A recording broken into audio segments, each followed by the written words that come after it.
हम लोग सब बैठे थे और सुबह सुबह अचानक घर पे गेस्ट आ गए और घर का कोई भी काम नहीं किया हुआ था। तो फिर मैंने फटाफट झाड़ू निकाली और दीदी बोल रही थी कि मैं चलो पूजा वगैरह देख लेती हूँ।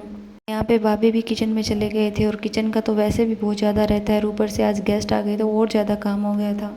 मेरी झाड़ू वगैरह सब लग गई थी और मैं भी किचन में आ गई। मैंने भाभी को बोला चलो मैं भी आपकी थोड़ी हेल्प कर देती हूँ। भाभी ऐसे तो कोई भी काम हमसे नहीं करवाते, लेकिन ऐसा होता है ना जब कोई गेस्ट वगैरह आता है या कोई ओकेज़न होता है तो सबको मिल के काम करना चाहिए। और हमारा हमेशा यही होता है, जब भी ऐसा कुछ होता है तो हम सब मिल के काम करते हैं। वहाँ पे भाभी ने अरबी वगैरह सब बॉईल करके तैयार कर रखा था। मैंने कहा चलो सब्जी मैं छोंक देती हूँ, आप फटाफट रोटियाँ बना लो। मैं और दीदी जब मायके आते हैं तो बहुत काम हो जाता है, छोटे बच्चे भी हो जाते हैं, उनका भी खूब काम हो जाता है। सबसे अच्छी बात यह है कि हम सब मिल के काम कर लेते हैं। मुझे किचन का काम करना अच्छा लगता है तो मैं भाभी की हमेशा किचन में हेल्प करवाती हूँ। साथ में भाभी का और मेरा एक अच्छा टाइम पास हो जाता है। लेकिन भाभी हमें कभी नहीं बोलती कि आप हमारी काम में हेल्प करो, लेकिन मन में हो ही जाता है, नहीं यार अकेले लगे हुए हैं, थोड़ी बहुत हेल्प करने में क्या जाता है। हमारे भाभी भी बहुत सीधे हैं, कभी किसी को कुछ नहीं बोलते। और एक होता है ना कि चाहे सामने वाले का नेचर कैसा भी हो, हमें अपना बेस्ट देना चाहिए। और हमारे बीच में कभी ऐसा ननंद भाभी वाला रिश्ता नहीं है, हम लोग बहुत ज़्यादा फ्रेंडली है, हमेशा फ्रेंड की तरह रहते हैं। हम लोगों की काम के साथ साथ खूब सारी बातें हो जाती है, खूब सारा हंसी मजाक भी हो जाता है।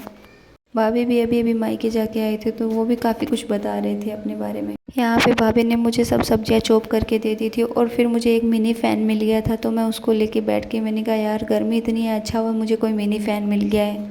और मुझसे ये मिनी फ़ैन स्टार्ट ही नहीं हो रहा था और मुझे इतनी हंसी आ रही थी। फिर स्टार्ट हुआ तो मैंने कहा चलो भाभी आप भी थोड़ी हवा खाओ। भाभी ने बोला यार इतनी गर्मी है इस बार तो ये छोटे मोटे फ़ैन किसी काम के नहीं है। और यहाँ पे भाभी ने दूसरी सब्ज़ी चढ़ा दी थी, लेकिन भाभी को बड़ी की सब्ज़ी बनाने नहीं आ रही थी, क्योंकि हमारे यहाँ पे बड़ी की सब्ज़ी बहुत कम बनाते हैं, लेकिन मेरे ससुराल साइड में बड़ी की सब्ज़ी बहुत ज़्यादा बनाते हैं। जब भी कोई गेस्ट आते हैं या फिर कोई ओकेज़न होता है तो सबसे पहले बड़ी की सब्ज़ी बनाते हैं। भाभी का काफ़ी मन था कि बड़ी की सब्ज़ी वो बनाए, फिर उन्होंने बोला कि आप मुझे सिखाओ बड़ी की सब्ज़ी कैसे बनाते हैं। तो फिर मैंने जैसे जैसे उनको बोला वो वैसे वैसे करने लग गए।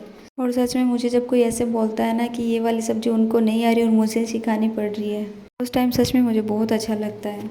उस टाइम तो सच में मुझे ये वाली फीलिंग आती है कि घर का जो भी काम है बस वो मुझे ही आता है और किसी को नहीं आता। यहाँ पे ऑलमोस्ट सब काम हो गया था, बस रोटियाँ बची थी तो मैंने भाभी को बोला आप रोटियाँ सेक लो, तब तक मैं बच्चों को रेडी कर देती हूँ। और यहाँ पे बाथरूम में मैं एक साथ सभी बच्चों को लेके चली गई। मैंने कहा चलो सबको एक साथ नहला देती हूँ। बच्चों को नहलाना और उनको रेडी करना सबसे डिफ़िकल्ट काम होता है। मैं भाभी को बोलती हूँ यार आप दो दो बच्चों को कैसे हैंडल करते हो। ये बच्चे तो इतने ज़्यादा शरारती है कि मुझसे रेडी नहीं हो रहे थे, फिर भी मैं जैसे तैसे इनको रेडी कर रही थी। इधर मेरी भतीजी है, वो बोल रही थी नहीं बुआ मुझे दूसरी हेयर स्टाइल चाहिए। मैं जो भी बना रही थी उसे पसंद नहीं आ रहा था। फिर लास्ट में मैंने इसका बन बनाया था जो इसको फाइनली अच्छा लगा था। यहाँ पे मैंने दोनों बच्चों को रेडी कर दिया था। फिर मैं किचन में गई, देखा भाभी भी अपने काम से फ्री हो गए हैं।